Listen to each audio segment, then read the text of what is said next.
Hi, everybody. Welcome to Shop Talk, an educational podcast brought to you by 124Go, focused on helping you, the salon and spa professional, succeed. Join John Palmieri and the coaches at 124Go as they pick the brains of the best educators, experts, and influencers in the beauty industry, and share best practices they use in their own thriving salons every single day. Our mission is to share relevant, real-time information with you, the ambitious salon and spa professional, to help you grow your career or your company. Get the latest updates, gather refreshing perspectives, and learn the latest tips and strategies so that you can elevate your business. Now, without any further delay, your Shop Talk hosts. Hey, podcast listeners, welcome to another episode of Shop Talk. We are wicked excited that you're all here. Not only are we excited that you're here, but we got a really special guest today that I'm super excited to talk about, or talk with is probably a better way to put it. We got to meet our next guest at one of our 4-day intensives, and the amazing part about that is, like all business owners who are trying to grow their businesses, we just found that we had a lot in common, a lot of things that we could share. So we've got NeCole Cumberlander here. Welcome, NeCole. Thank you. Thank you so much for having me. You're so welcome. NeCole and her husband own 2 Paul Mitchell schools, one in Columbus, Ohio, and another one in Cleveland, Ohio. And she's also a co-owner, along with her daughter, for a salon named Noir au Blanc. And first of all, I'm excited to hear about the Paul Mitchell schools. I'm excited to hear about your salon, because one of the things that I think we're going to get into today is the whole multicultural adaptation in our industry, right? We kind of talked about this before the call, which is that our industry is so segregated. I think you said churches and hair salons, right? Absolutely, 1,000%. And I'm excited to talk about that too. So this is going to be a great podcast, everybody. Hang on, because we got a lot to learn. Thanks again, NeCole. My pleasure. So let's get started here. I always find it interesting how people start in the industry to begin with, right? So how did this happen to you? How did you become, involved in the beauty industry? What made you decide to open a school, actually 2 schools? Tell me about that journey. Well, funny story. I was in high school. I wanted to go to beauty school. I always loved fashion. I always loved the industry. I was the girl that would French braid everybody's hair. Mm-hmm. So that really was something that I was always passionate about it. And then my best friend's sister, who I thought was like the coolest ever, she went to beauty school, and I just loved like the whole energy that it brought. So that was really my first up close and personal experience of someone that actually worked in the industry. Mm-hmm. So I wasn't allowed to go to cosmetology school while I was in high school. My parents said absolutely not. I had to go to college. Right. So I went to Ohio State University, and it was before it was the Ohio State. It was just Ohio State then. National champions, might I add. Oh, that's right. Did you guys win last night? Yes, we did. You can tell I'm a big college football fan. I don't even know who played, right? It was a great game. Yes, we won. But, I was sitting, I never will forget the day. It was like the day that literally just took my life in a whole different direction. I was sitting in class. It was about 200 people in the theater. And I just looked around and I'm like, why am I here? This is not who I am. This is not what I want to do. My life in a cubicle, that just sounds miserable. Mm-hmm. So I literally just picked my things up and went and I signed up for beauty school that day. You just walked out and said, I'm out of here. Just walked out and literally got in my car and went and signed up for beauty school that exact same day. What did your parents say when they found out? Well, 2 weeks later when they found out. Yeah, they don't need to know right away, right? Oh, yeah. Well, I needed to muster up a little courage. Mm-hmm. And, of course, they weren't happy. They weren't thrilled. But at that point, it was already done. Mm-hmm. I was already in it. I was loving it. I was passionate about it, and they could see that all over my face. And They asked me, well, what are you going to do with that? And I'll be honest, I had no idea. Mm-hmm. I had no idea. I said, I don't know, but I just know I'm loving this. And I feel like I'm not working. I feel like I think I've found my calling and my passion. Yeah. That was kind of where we started. When that happens, when you find the thing that you know you have a calling for, like when you find that thing where this is where I belong, I know this may sound kind of silly, but how does that feel? It feels absolutely amazing Mm-hmm. because I really truly believe that, everybody was put on this earth for a reason and for a purpose. And when you find that purpose, Mm-hmm. it's like a real unexplainable feeling in terms of how you move.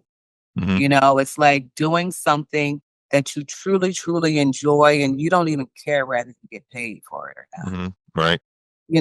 And that's really like when I hear, pro athletes or athletes talk about their passion for sports. And I was an athlete growing up, so I understand that passion also. Mm-hmm. But I mean, I'm 57 years old and I have no desire to even think about retiring Mm-hmm. because I truly feel like I'm making a difference in not only my life, but in other people's life and making an impact on this world. So I really don't have a desire to retire. Like Mm-hmm. I really love what I do.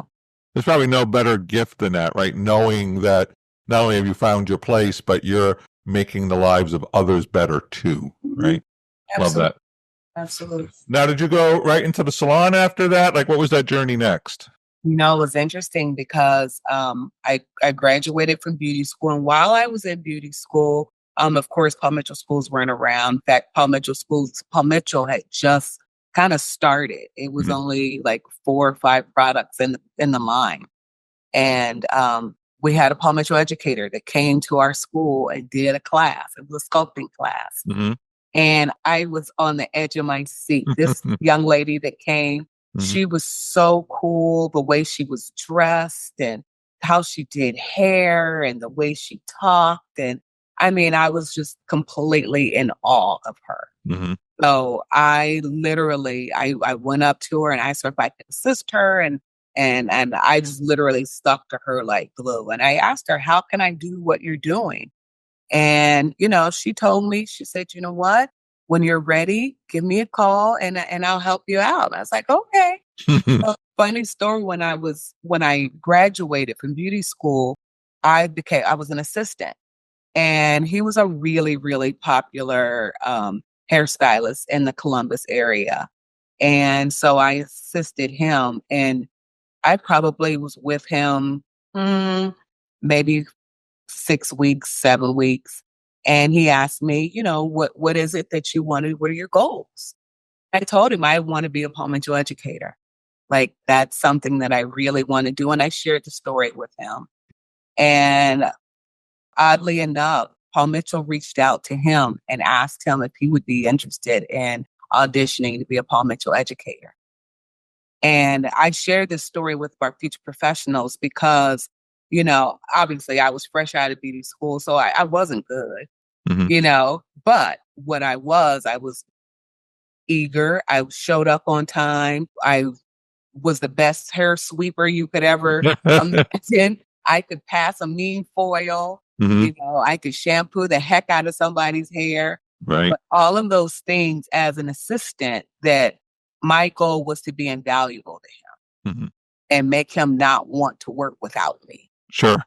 And so when they called him, he told him about me. He said, I've got this young kid that just graduated from school. She's sharp. She's on about her business, and her goal is to be a Paul Mitchell educator. Can I bring her with me? Mm-hmm.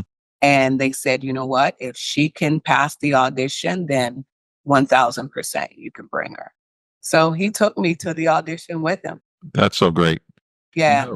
That shows up in a lot of podcasts that we've done with, influencers like you in the industry. We'll have this kind of conversation. And one of the things that comes up so often it's not even funny, is I got my start because I showed up. Right? Literally, I just showed up. Yep. And I didn't show up once. I showed up every day. every day. And it wasn't that I was the smartest. It wasn't that I was the best. It wasn't that I had some kind of superpower, unless you count, and I do count this as a superpower, just showing up every day, right? Absolutely. And what a difference that makes, right? Yeah, it really does. I mean, it honestly, it literally changed my life. Mm-hmm.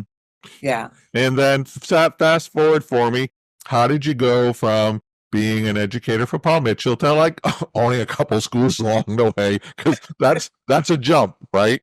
It is a jump. It is a jump. Well, before I became a school owner, I was a salon owner. And one of the things, as a Paul Mitchell educator, I got an opportunity to do a lot of shows and travel across the country, around the world, actually.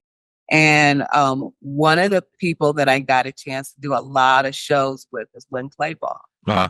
And Gwen and I developed just such a great friendship on the road. And he owned salons and a school, and I owned a salon. And one of the things we would talk about in our downtime, because there was a lot behind stage, was, our businesses.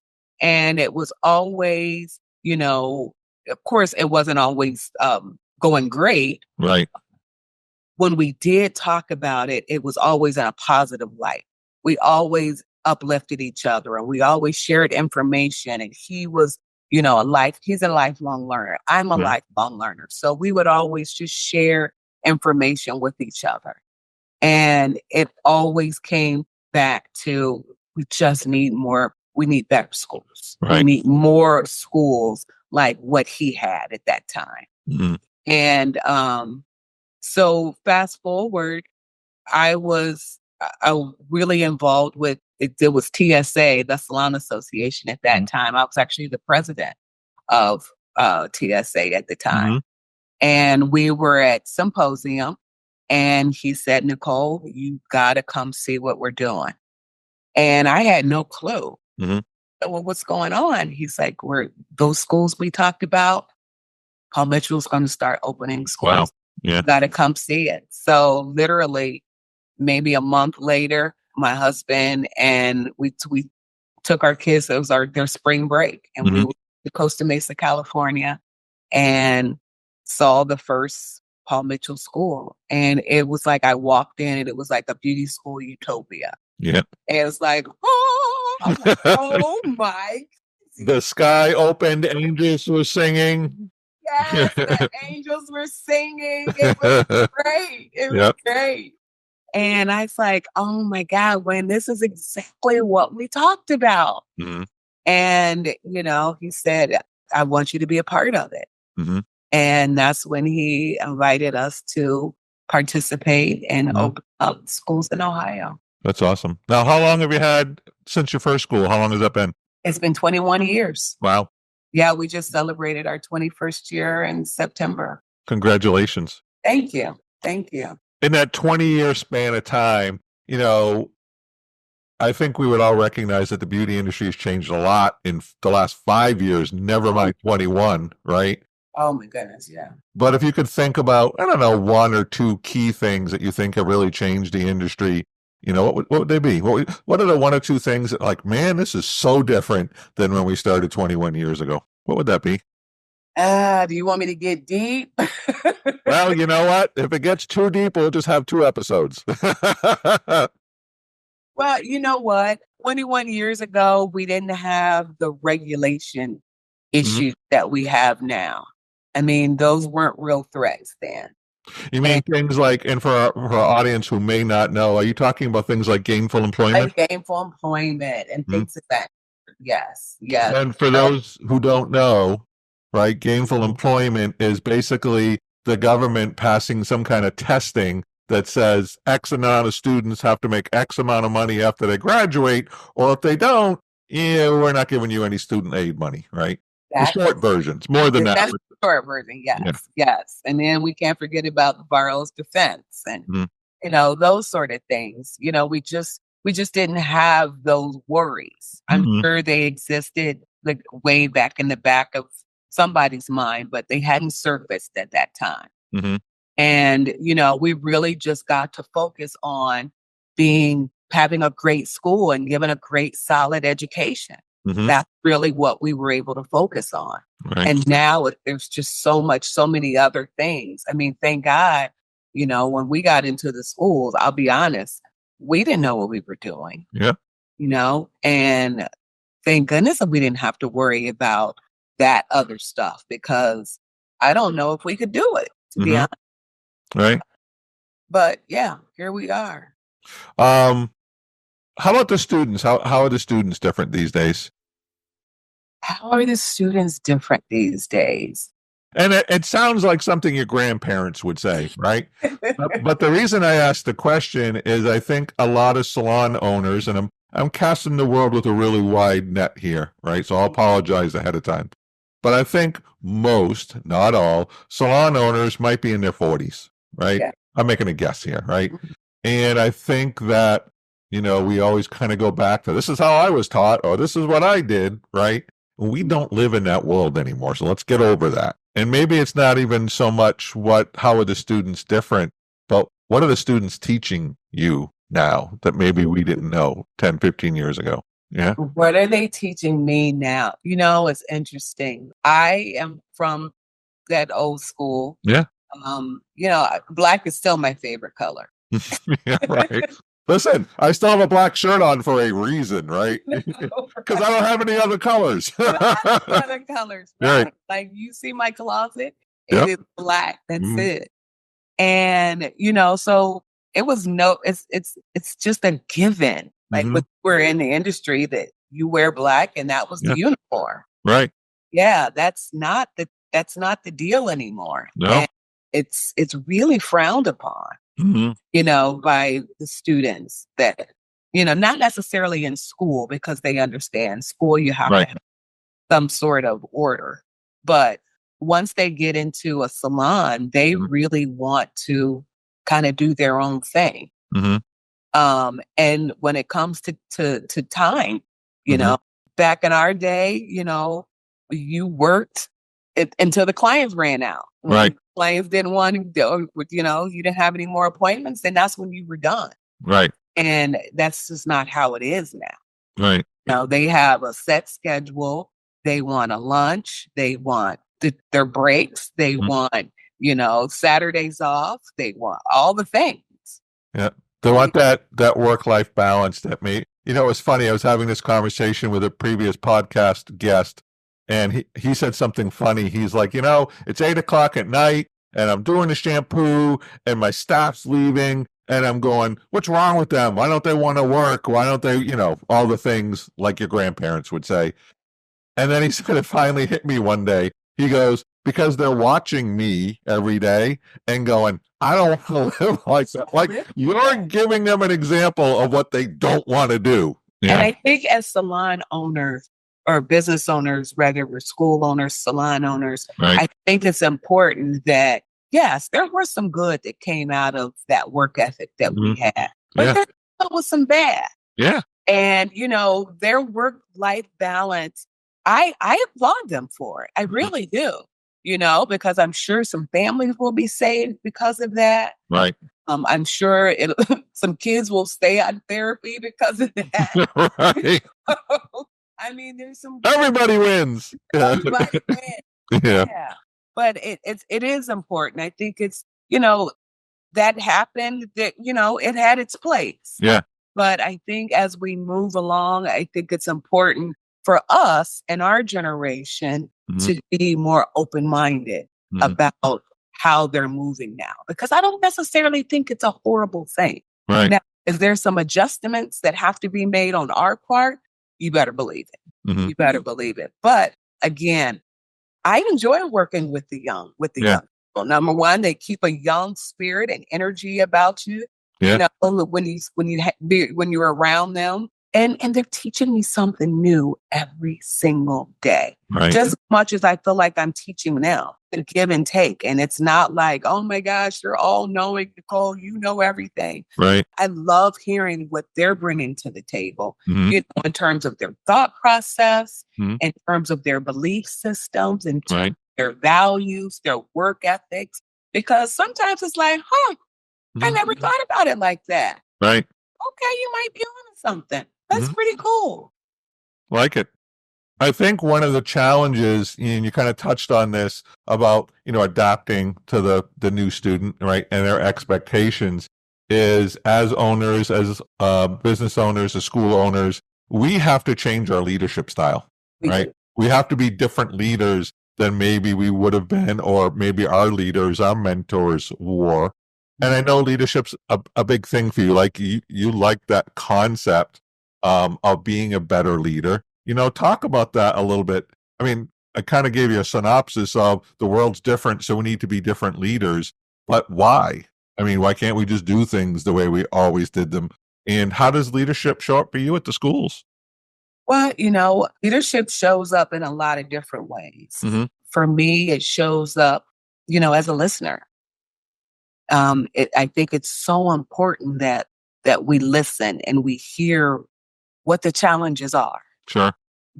and first and foremost, you have to come from a place of love and care, because people don't care how much you know until they know how much you care. Right.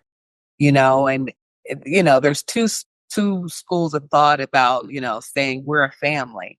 In some cases that can be great, in some cases not so much. Mm-hmm. And we refer to ours as we're a team. Mhm. We're a team, and they know how much I care about them, and it can't be from the old school because I said so. Right. It has to be, this is why. Mm-hmm. When you're asking people to do something, that's probably the most important piece that you have to give Mhm. is, why am I asking you to do this? Why Right. are you doing this? Because we're in this together, regardless of who owns it, who works for who. We all work together. Right. If we win, we all win. If we lose, we all lose. Mm-hmm. So it's so important that everybody understands the why and what's in it for them. Right. I mean, at the end of the day, we're all humans. Right. And of course, we want to make a profit, but what do they want out of it? Right. And Orlando and I feel very strongly about this, that everybody gets what they, want out of the situation, and everybody wins. Mm-hmm. So that really helps everybody to work better together. Right. I know we're big fans of John Maxwell, and one of the things that John Maxwell says is leadership is influence, right? Mhm. And it's not about telling people what to do, right?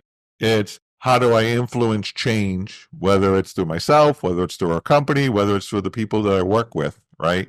Right. It's not about me telling you what to do. You're going to do this because why? Why is because I said so, right? That's Right. not a why. Yet, how do we influence the people that have chosen to be around us to say, you know what, this is a better path, right? You still get to make the choice, but here's what I think is a better path for you, for us. And I think that sometimes we forget as leaders is that everybody, we've said this a couple of times, everybody has to win. Everybody Right. does. Whenever we follow through on anything within our companies, we ask 3 questions, right? Question number 1 is, does the stylist win, right? Question number 2 is, does the customer win? And question number 3, and just as important as the other 2, does the company win? Because as you said, if we're not making money, that doesn't work well. If you're not making money, that doesn't work well. And if the customer doesn't feel like they got value for the money they spent, that doesn't work either, right? Exactly. So how do you, and of course I know part of the journey is walking the walk, not just talking the talk. Do you have leadership programs within your company? How do you manifest? Obviously, you and your husband walk the talk. Walk the walk, talk the talk. Walk the walk, talk the talk. You guys are doing something. I don't know what it is. But you guys are walking the walk, and it shows up. That's why you have 2 companies. It's why people come to your schools. How do you make that happen on a daily basis? How do you influence your team, the people that you work with, that, hey, this is the right way to go? We influence, and that's probably the best word for it. We really influence people to want to work for, inspire people to want to work Yep. for. I hope that's what it is. Mm. We're very, very fortunate, particularly in this day and time.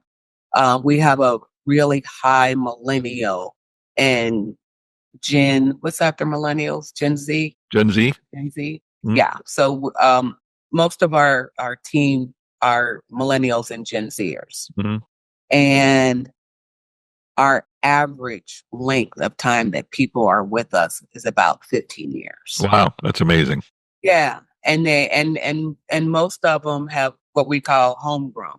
Mhm. They graduated went to our school, graduated from our school. We have Jessica, who is I think you've met Jessica. Mhm. And Jessica, she started with us when she was 17. She Wow. was in our very first cosmetology class. Really? That's Our very crazy. first class. Yep. And I'm sure she won't mind me sharing. Jessica just turned 40 last year. Nuts.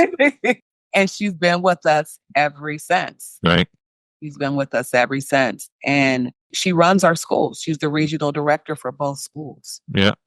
And, we have so many stories just like Jessica in our organization. And basically, that just says that they love the process. Mhm.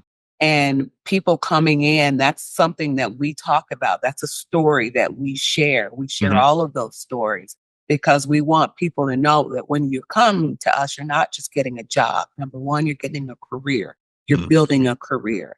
You're working in somewhere and you're being a part of a team that wants you to be here, number one, and number Right. build something on. Mhm. And I think that that's important. That's Mhm. really important because particularly in our industry, Mhm. people think just because if you just, you go to cosmetology school, the only thing you can do is hair. And Right. that's great. I mean, Mhm. when I was in that season of doing hair, I loved it. I didn't Mhm. want to do anything else but that. But however, we all know there's a season for that. Mhm. And then what happens afterwards? Right. What do you do? And so we opened our future professionals and our team members' minds up open to that so that they can see there are so many other things that you can do in this industry and Right. still have an amazing career. Mhm. And, I like to think that our company is a great example of that. Yeah, it's one of the things within our salon company we spend a lot of time working on and developing is that we call it, and I'm sure you use the same language, we call it a career path, right? Absolutely. Because you're right, there is a lifespan to me coming out of cosmetology school and doing hair, right? Mhm. Or, beauty school, being an esthetician, nail tech, whatever it is that is your particular flavor, right? Yet sooner or later, I want more. Right. Sooner or later, you know what? I've been doing hair. I'm making stuff up here. I've been doing hair for 10 years. I'm making great money. I still love doing hair, but what's next? Exactly. Is there an opportunity to become, like in our business, we have an opportunity to become a salon manager. You have an opportunity to become part of the education team. Mhm. You have, like I am, I'm now in our home office, right? And I have a different role. There's so many different opportunities within our company, and people need that. Otherwise, there's nothing else for me here. I need to move on. Absolutely. And that's sad, especially when you consider how much time, effort, and energy you spent in growing them as not only artists, but also growing them as leadership, growing them as better people that you work with in your organization. If you didn't have the options within your company that you have, which is awesome, Jessica probably still wouldn't be there, right? Right. Exactly. Because what else is there for me here? And and it's so important. One of the things that we offer for our school, Mhm. one of the benefits is we have a partnership with Kent State University. Oh, cool. Yeah. So when they graduate from our school, Hmm. they automatically get 30 credit hours to Wow. associate's degree. And just because I'm curious, how many hours for associate's degree? 60. So they're halfway there. Halfway there. That's pretty cool. And what's really cool is a lot of those kids, I mean, better Yeah. than not, a lot of these kids already got a year of college under their belt. Hmm. So they can take some of those college credits that they already have, add the 30 that they got from us. And a lot of times they're already ready to graduate with their associate's degree. That's nuts. I love that. Yeah. Yeah. And a lot of our students take advantage of that. Mhm. I want to switch gears for just a second. I want to talk. One of the things we talked about before this call was the powerful application of you have. You said one of the things that makes your school desirable in both Columbus and Cleveland is that you're a multicultural school. You said that was kind of like your superpower, right? Yes. And as I shared with you, I was actually at our school today. I was teaching a class on core values. And one of the things that always comes up, and we're in Georgia, is I want to know how to do my friend's hair, right? Whether my friends are black, whether my friends are white, whether my friends are Hispanic, I want to do their hair. And as you and I were, talking beforehand, we're so segregated in the hair world, right? People don't know how to do each other's hair, for lack of a better way to put it. And yet you've been able to take that and turn that into a superpower, right? Tell me about that journey, because I love that. Right? Yeah. Well, I share this with our future professionals. Before, one of the first things that, being behind the chair, I was a 6-figure hairstylist on 40% commission, back in the 90s. And mostly that happened. In fact, I did it twice, because I did it in Columbus, because that's where I was born and raised. And then when Orlando and I got married, we moved to Cleveland. So I had to start all over again. Wow. Yeah. So literally in less than a year and a half, I was able to build another 6-figure income. That's awesome. In Cleveland. And the reason why I was able to do that so quickly was because I did all different textures and types of hair. Like, I had a very, very diverse clientele, and I did that was very on purpose. Number one, it was not heard of back then. And number two, it just made financial sense to me. Like, if I limited myself to one texture of hair, and it would take me twice as long to build my clientele. Whereas if I was in a salon and literally anybody that walked in the door, I would service their hair, it just meant that I could build my clientele that much faster. So that's the logic that I share with our future professionals. I love that. I think, and this is what I hear in our salons, one of the challenges is a customer perception, right? Where I've got highly textured hair, I see this person who doesn't, can they do my hair well? And vice versa, right? I've got the silky, shiny, smooth hair. This person's got highly textured hair. Can they do my hair, right? As a stylist or even as a salon owner, put the customer at ease that, hey, it's going to be okay, right? They're going to do a great job and you're going to love it. Like, walk me through that a little bit, because I think a lot of stylists would love to be able to do multi-types of hair. And there's a little bit of fear, but the biggest fear is overcoming the biases that the customer might have, right? Well, it's interesting, because back in the 90s, there was no such thing as Instagram. So you didn't have you had to go through a whole photo shoot and all of that to put together, your own portfolio to show your work. They just literally had to take your word for it. Well, of course, now you've got Instagram. And one of the things that I highly encourage our future professionals, in fact, it's a requirement now, you have to have posts for every day that you're in school. You have to have a post. So that means show your work. Right.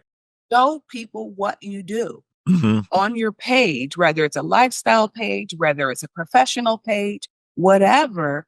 People want to see what you're capable of. And you can say all day, yes, I am an African-American woman, but I can do your hair even though it's silky straight and natural, baby fine. I can do it. I don't have to say a word. I can just show you my Instagram page. Right. And you can see, oh my God, you did that? Yeah. Yep. That. A white woman that can do, I got locks. You know what I mean? Yeah. Yeah. I have students that are white that can do locks. And they're, to be able to have that in their repertoire or on their portfolio, on their page, that speaks volume. Right. Volume. So a picture speaks a whole lot louder than your voice does. Well, now, once you're in the salon, right, and you're putting your Instagram out there and you're trying to attract customers into the salon that you work in, they can see all the different textures, right? Absolutely. And it's like that fear tends to go away from the customer's perspective. Oh, look at all the different work he or she's done. I'm not afraid. Yes. Right. Yes. It's And going to you be know okay. what? That's for any salons that are looking to expand and do more diversity, have more diversity in their Mhm. salon. I say it starts with who you hire. Yeah. It's so important. It's funny. Just today, we Mhm. actually have a young lady. Today is her first day, and she's from Russia. She doesn't speak English, Oh, cool. but she does amazing hair. Yeah. And she had 3 clients today, Mhm. and all 3 of them were Russian, Is and that her primary language? that's her primary language. Yeah. And the cool thing is to be on the salon floor and to hear, their conversation going on, and they're Right. speaking Russian, and over here you got somebody that they're doing their thing over here, and Mhm. there's so much diversity. Yeah. And everybody that walks through that door, they feel like, wow, I belong here. Mm-hmm. Like just the fact that we use the word texture. Mm-hmm. I didn't realize, I'll be honest, when we said texture, I really just thought we were talking about curly hair. Right.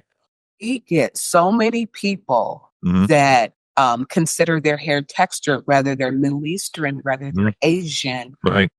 rather they're Hispanic, whatever, that has any type of texture, movement, wave to their hair or coarseness to their hair, Mhm. they consider that texture. Right.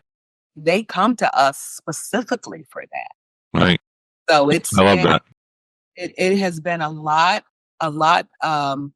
bigger advantage for us than Mhm. we ever really intended for it to be. Yes, it's no longer just an issue of people who are black or white or textured or non-textured because, as you said, texture is such a big tent now, right? It is. Whether you're Middle Eastern, whether you're Hispanic, right? I've always find it interesting how curly and thick Japanese hair is, right? Yes. And Yes. you're surprised because you think it's just straight, smooth, shiny hair, and it's not, right? No, it's Um, and even their straight hair mhm. is so coarse that are at texture, Right.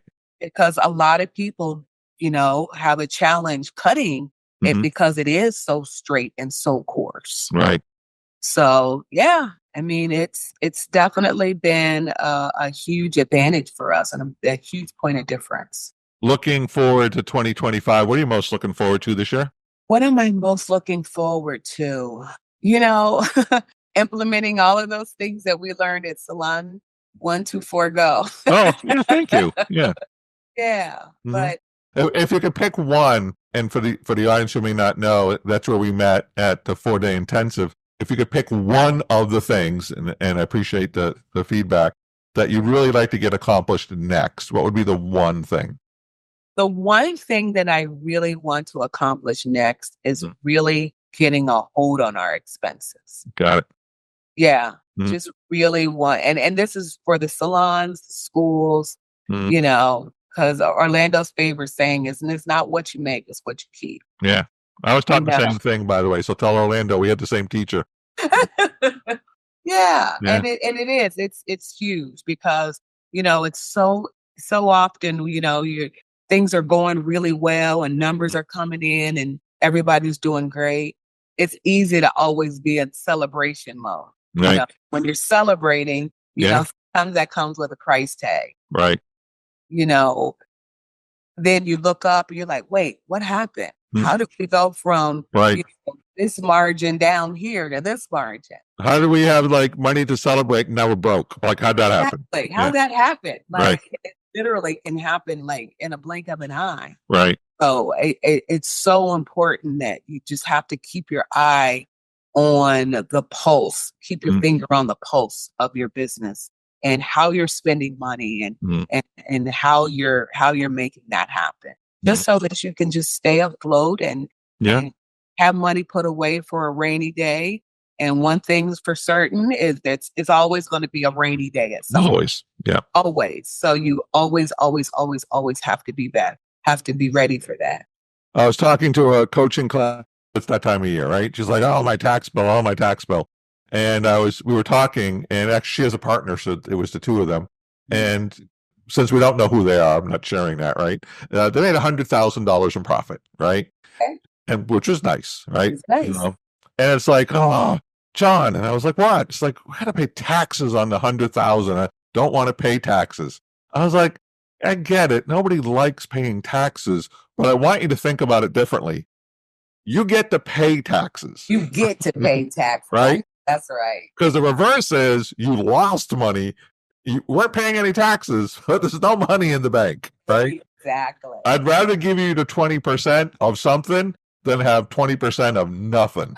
Right. Right. So it's a gift. I know it sounds kind of weird, but it's a gift to be able to pay taxes because that means you made money this year. Right. I'm 1,000% right there with you, John. Now, if we can find a way to make that tax bill lower, that's awesome. Right. Even better. That's even better. One of the things I want to do now that we're getting close to the end of the podcast is we have this list of 6 questions that we got from John Maxwell. And I think they're great questions. So I'm going to go through the 6. Is that okay? Yes, absolutely. Number 1, what's the greatest thing you have ever learned? The greatest thing I have ever... What's the greatest thing you've ever learned in your life? I'm just going to make it big. That's a huge question. The biggest thing that I've ever learned in my life, I would have to say to love myself. To love myself. Yeah. Put your mask on first. Because if your cup is empty, you can't fill nobody else's. Yeah, I love that. What's the greatest thing you're learning right now?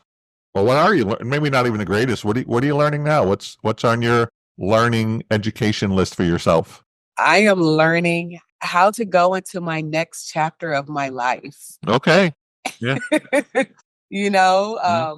Middle age is a real thing. It's a real thing. So I am relearning how to live my life. Yeah. Yeah. I was talking to my wife last night, and I forgot how we started on the topic, but it was something about hitting your 50s, right? And she's like, "Did you ever think we'd be here?" I know. You showed up one day. It's like one day you were like, "Wow, when did that sneak up?" Right?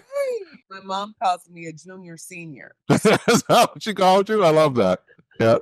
And I was like, "Baby, I don't know how it happened, but we're here, so let's just roll with it." Right? Exactly. But it does. It takes some getting used to. Yeah. How has failure shaped your life? Oh, wow. You know what? Yeah. Failure, I learned so much more from my failures than I do from my successes.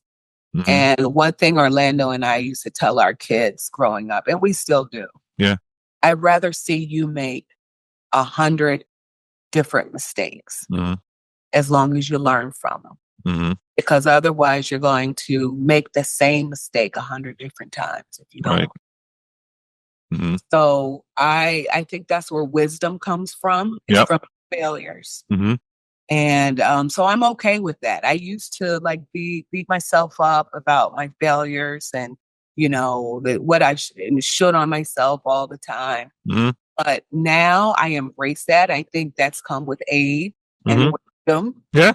I've learned how to embrace it and almost get excited when I have a failure because I know on the other side of that, there's going to be some wisdom and some growth. And, I'm excited to see what that looks like. Right. So I know in my younger years, that was not how I approached failure. Yeah. You almost felt embarrassed by it or it depressed you because it's like, I failed, right? And I think for a lot of us growing up, that wasn't necessarily the wisdom inducing thing that we should have known, right? It was like you messed up, right? And that never feels good. No, it doesn't. But like I said, I've learned how to embrace it. Who do you know that we should know? One of my dear friends, I don't know if you know Melissa Yamaguchi. I don't.